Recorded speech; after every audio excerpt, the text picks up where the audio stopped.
ठीक है, lesson third जो है वो है आपका metal and non metal. Metal and non metals are the types of elements. Elements को आप क्लासिफाई करते हैं तो they can be divided into metal, non metal and metalloids, है ना। तो एलिमेंट ही है एक प्रकार से। तो एलिमेंट को आप डिवाइड करेंगे तो एलिमेंट कितने में डिवाइड हो सकते हैं? एलिमेंट आपके मेटल, नॉन मेटल और मेटलॉइड्स तीन में डिवाइड हो सकते हैं।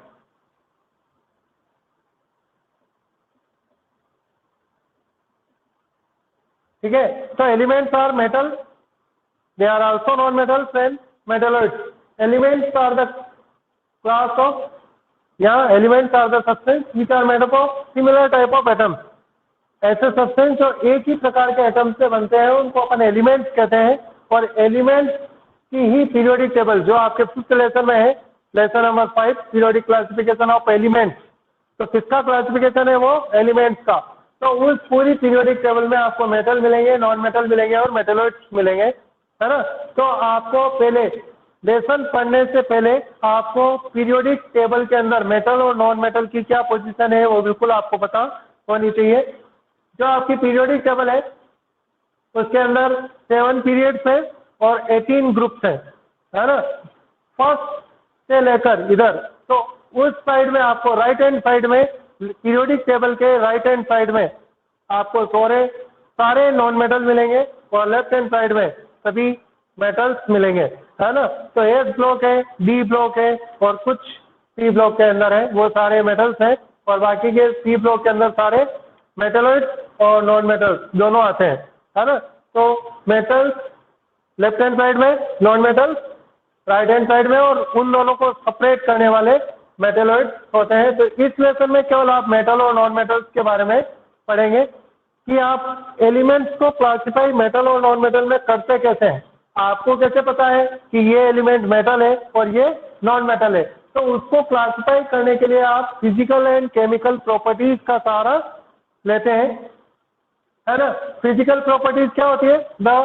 जो ऐसी प्रॉपर्टीज जिनको आपके सेंस ऑर्गन डिटेक्ट कर सकें, जिनको आप आंख, नाक, कान, मुंह या जीभ से डिटेक्ट कर सकते हैं, वो सारी फिजिकल प्रॉपर्टीज होती है। मतलब फिजिकल प्रॉपर्टीज में क्या आता है? Shape, size, colour, odour, taste, heat और इलेक्ट्रिसिटी का conductance, that are all called physical properties. तो फिजिकल प्रॉपर्टीज के आधार पर भी आप मेटल और नॉन मेटल को क्लासिफाई कर सकते हैं। तो मेटल्स की जो फिजिकल प्रॉपर्टीज होती है वो स्पेसिफिक होती है और नॉन मेटल्स की अलग होती है ना। तो फिजिकल प्रॉपर्टीज के आधार पे भी आप मेटल और नॉन मेटल को क्लासिफाई कर सकते हैं और केमिकल प्रॉपर्टीज के आधार पे भी आप मेटल एंड नॉन मेटल में क्लासिफाई कर सकते हैं। केमिकल प्रॉपर्टीज में क्या आएगा? How the metals and non metals combine and react with each other with other substances like oxygen, acid, base, है ना, अदर मेटल्स, है ना, अदर मेटल साल्ट या metal carbonate, metal hydrogen carbonate. मतलब आपका मेटल और नॉन मेटल जो है वो अदर सब्सटेंस से किस प्रकार रिएक्ट करता है और क्या प्रोडक्ट बनाता है, वो इनकी केमिकल प्रॉपर्टीज है। और मेटल और नॉन मेटल की सारी केमिकल प्रॉपर्टीज भी अलग होती है ना। तो इस पूरे लेसन में आपका जो एक्सट्रैक्शन पार्ट था पीछे का वो तो कर चुका है। एक्सट्रैक्शन पार्ट फिलहाल इस साल आपके सिलेबस में नहीं है। तो केवल आपको जो पढ़ना है मेटल और नॉन मेटल की फिजिकल प्रॉपर्टीज के आधार पर classification and metal and non metal की केमिकल प्रॉपर्टीज के आधार पर क्लासिफिकेशन, है ना वो। और कोरोजन, क्योंकि वो फर्स्ट लेसन में है। मेटल और नॉन मेटल के अंदर से तो कोरोजन कर चुका है, पर चूंकि वो फर्स्ट लेसन में है तब आपको यहाँ पे कोरोजन भी पढ़ना पड़ेगा। ठीक है, तो फर्स्ट आपको मेटल और नॉन मेटल को क्लासिफाई क्या होते हैं जो तो पता चल गया, दोनों एलिमेंट्स है। अब अपन इनके क्लासिफिकेशन पे आ जाते हैं, कैसे क्लासिफाई करते हैं। तो first thing which classify the metal and non metal are their physical properties, है ना। तो फिजिकल प्रॉपर्टीज क्या होती है वो अभी तुमको बता दिए मैंने, shape, size, colour, odour, taste, heat and electricity का कंडक्टेंस, दैट आर ऑल। तो फिजिकल प्रॉपर्टीज, ठीक है। आप प्रॉपर्टीज का नाम इधर लिखते जाए, एक्सेप्शंस भी आपको साथ में याद करने पड़ेंगे। Metal and non metal,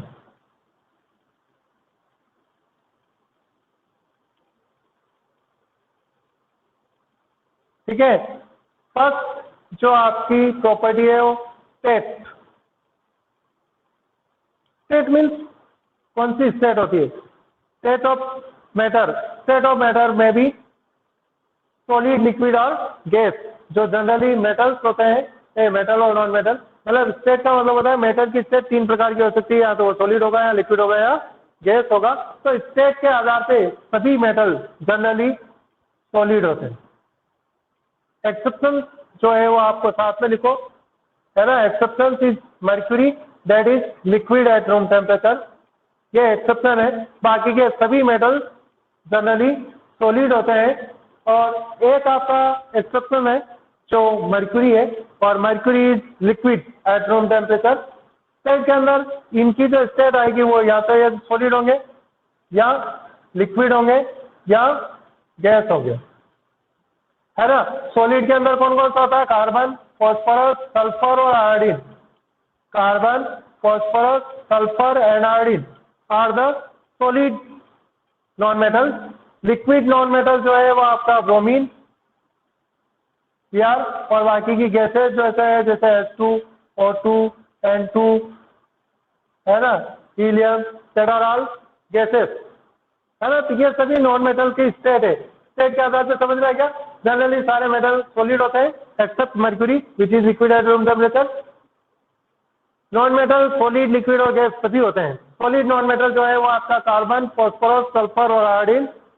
liquid जो है वो आपका ब्रोमीन, और गैस में हाइड्रोजन है ना।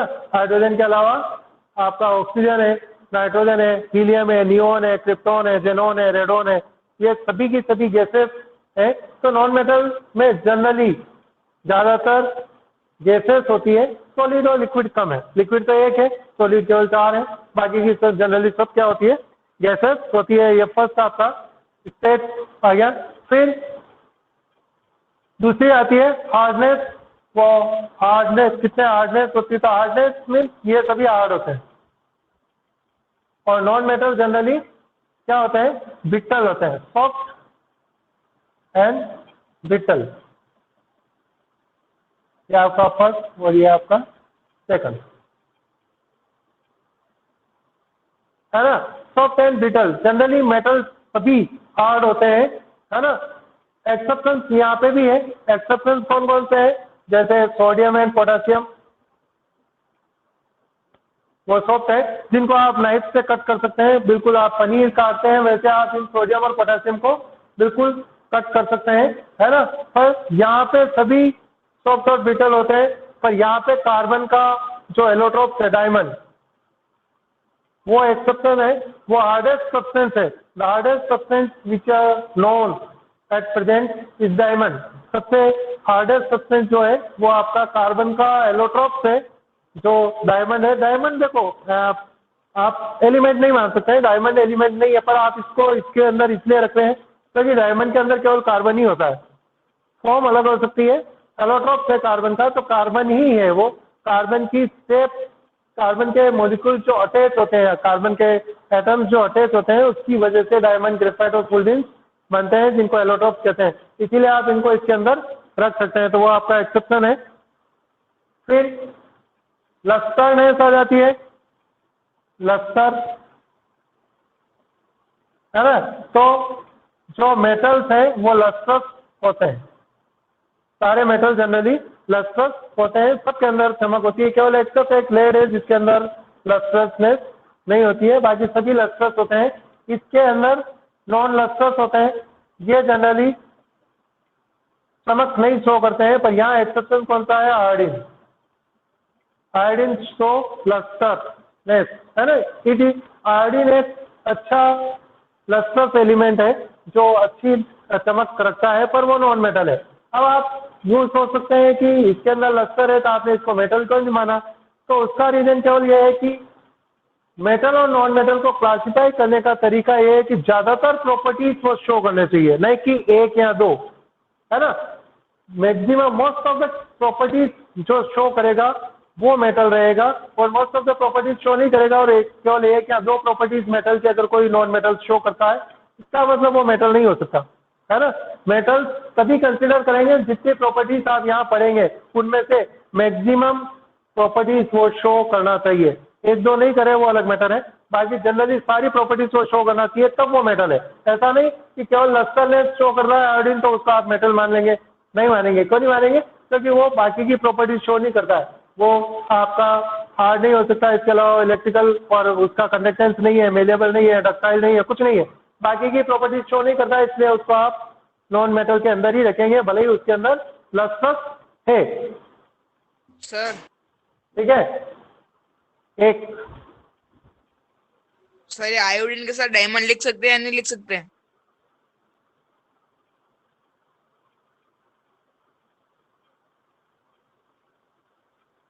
हाँ, नेक्स्ट है आपका पॉइंट सोनोरस। सोनोरिटी का ये चौथा, all the metal are sonorous. मतलब जब आप इसको बीट करते हैं तो दे विल प्रोड्यूस साउंड। तो all the metals are generally sonorous और दे आर नॉन सोनोरस। ये सोनोरस नहीं है। मतलब आप अगर नॉन मेटल को बीट करते हैं किसी सब्सटेंस से तो वो बिल्कुल भी साउंड प्रोड्यूस नहीं करते हैं। इट मीन्स वो नॉन सोनोरस है। ठीक है। फिर अपन आ जाते हैं मेलेबिलिटी पे।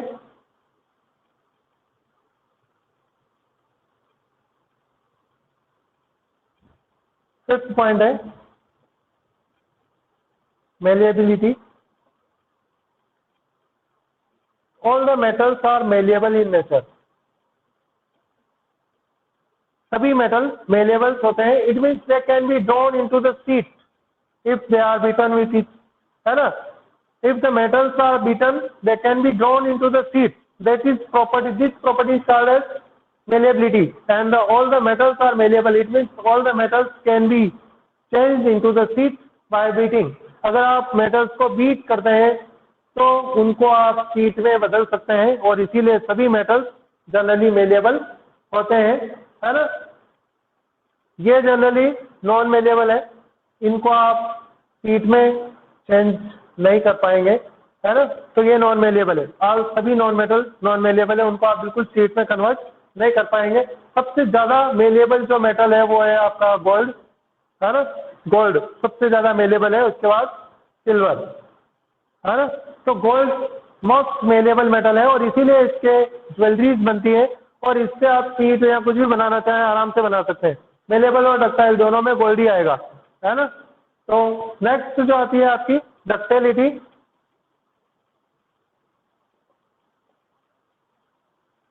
तो metals are ductile in nature, है ना।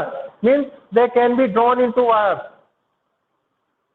The metals can be drawn into wires. That property is called ductility. If any substance can be drawn into wires, the property is called ductility, and all the metals are ductile in nature. It means they can be drawn into wires. Metal के आप wire बना सकते हैं, पर non metals are non ductile in nature. ये wire में change नहीं होते हैं, ये नॉन डक्टाइल है। यहाँ पे भी वो कोई आएगा, ये फर्स्ट गोल्ड आएगा और सेकंड आपका सिल्वर आएगा।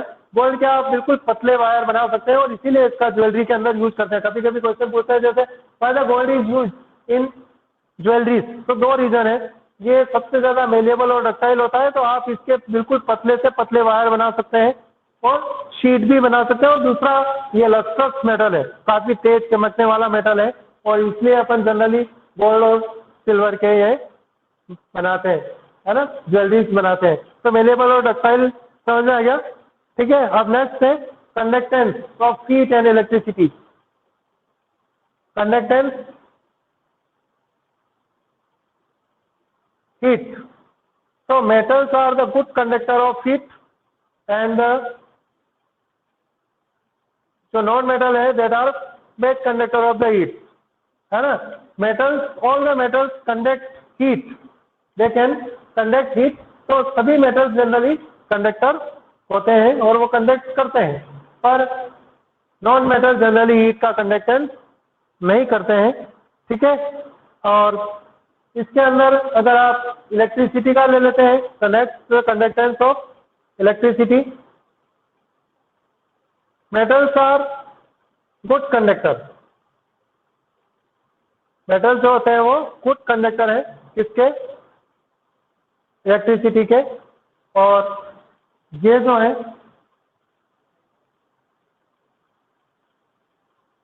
बैड कंडक्टर है।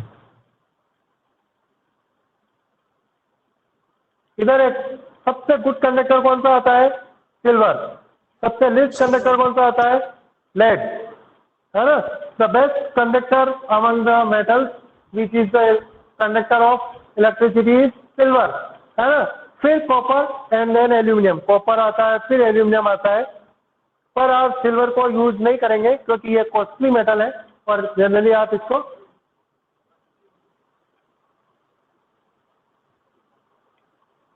है ना।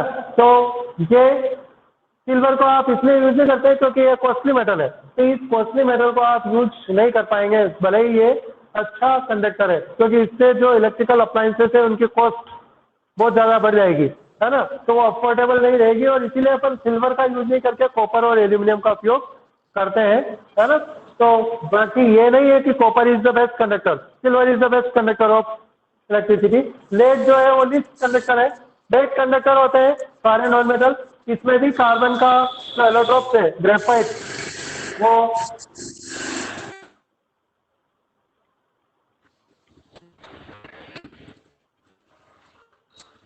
माइक ऑन किसका है,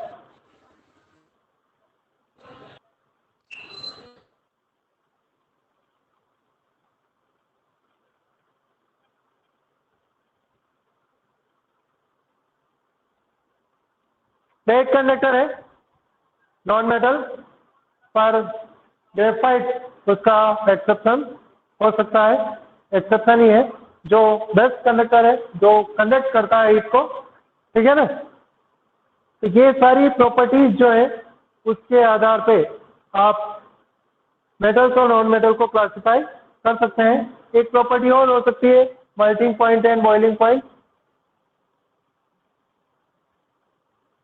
तो मेल्टिंग पॉइंट और boiling point of all the metal is very high, बहुत ज़्यादा हाई होते हैं, और इनके मेल्टिंग पॉइंट और बॉइलिंग पॉइंट क्या होता है, लो।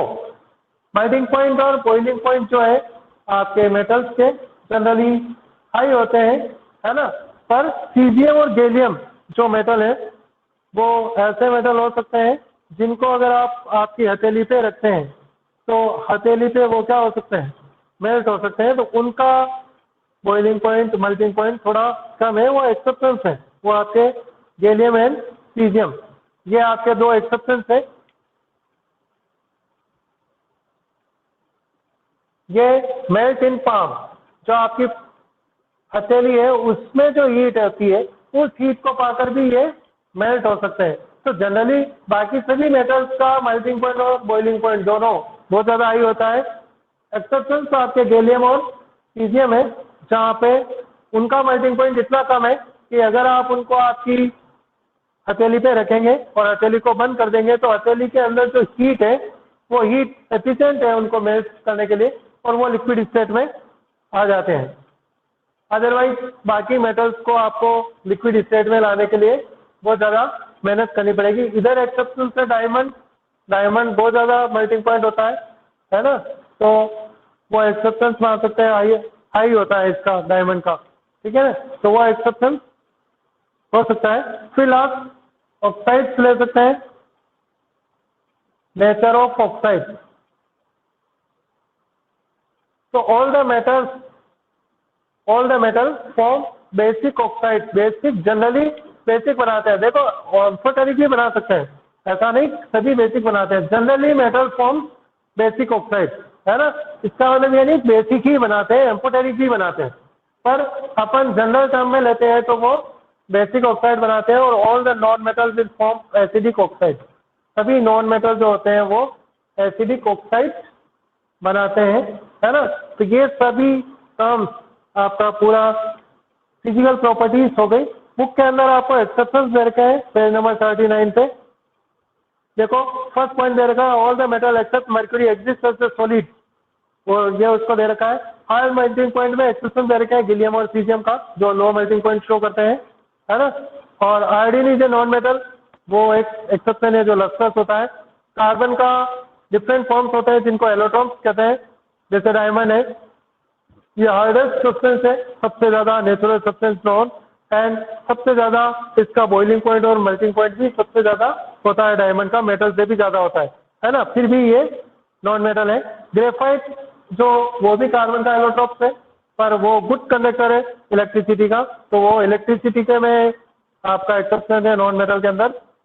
और हार्डनेस के अंदर आपका सोडियम एंड पोटेशियम एक्सेप्शन है जो सॉफ्ट होते हैं, और इतने सॉफ्ट होते हैं जिनको आप नाइफ से कट कर सकते हैं, है ना। लिथियम, सोडियम एंड पोटेशियम तीनों है, अल्कली मेटल्स कहलाते हैं, फर्स्ट ग्रुप। और फिर क्वेश्चन आंसर पे आ जाओ। First internal question, page number 40, give an example of metal which is liquid at room temperature. Then the answer is mercury, वो मेटल है जो लिक्विड है रूम टेम्परेचर पे। Second, can be easily cut with a knife, कोई सा भी answer लिख सकते हैं। लिथियम, सोडियम एंड पोटेशियम तीनों मेटल है जिनको आप आराम से नाइफ से कट कर सकते हैं। थर्ड है, is the best conductor of heat, then the answer is silver, silver is the best conductor of heat and electricity, दोनों का बेस्ट कंडक्टर आपका सिल्वर है। Is the poor conductor of heat, the poor conductor of heat and electricity is the lead, Pb, Pb and lead, lead, ठीक है। Explain the meaning of malleable and ductile, ये तुमको बता दिया। Malleability क्या होती है, the phenomena by which an substance can be drawn into the sheet is called malleability. All the metals are malleable in nature because they can be drawn into the sheet by beating. Ductility means the phenomena in which an substance can change into wire, that is called ductility.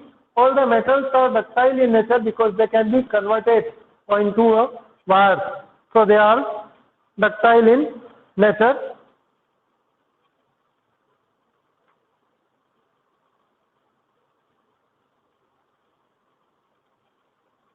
आज के लिए